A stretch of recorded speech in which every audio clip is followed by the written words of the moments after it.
Müsait misin? Girebilir miyim? Hilal, iyi misin? Bir şey mi oldu?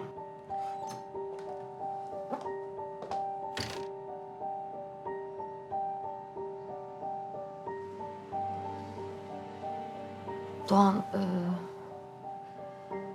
ben sabah doktora gittim.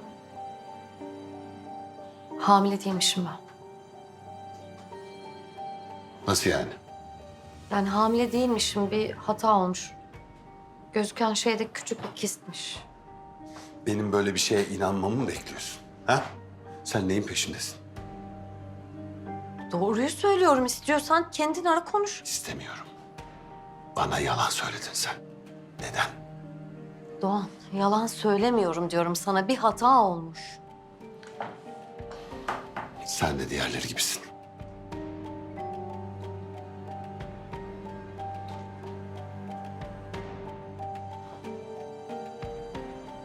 Doğan, ben seni gerçekten sevdim. Ve hiç kaybetmek istemedim seni. Öyle mi? O yüzden de böyle bir yalan söyleme ihtiyacı duydun. Biliyorum bak, bana inanmıyorsun. İnanmıyorum. Çünkü bana inanacak bir şey bırakmadın. Sana bir şey söyleyeyim mi? İster inan ister inanma. O Ender senin sonunu getirecek. Gerçekten çok kötü bir kadın o. Ama hamileyim diye yalan söylemiyor. Lütfen hemen evimi terk et. Hemen.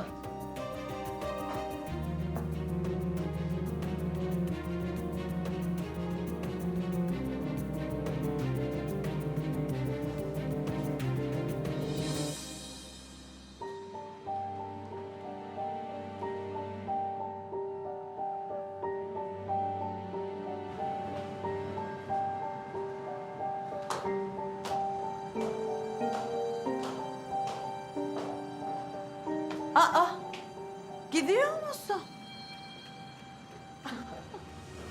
Bu burada bitmedi Ender'cim. Evet, burada bitmedi. Nerede bitti biliyor musun? Biz Doğan'la nikah defterine imzayı attık, bitti. Ama kendini kötü hissetme. Bu genelde böyle oluyor. Yani benimle şu ana kadar baş edebilen pek kimse çıkmadı. Ender, biliyor musun? Çok üzüleceksin.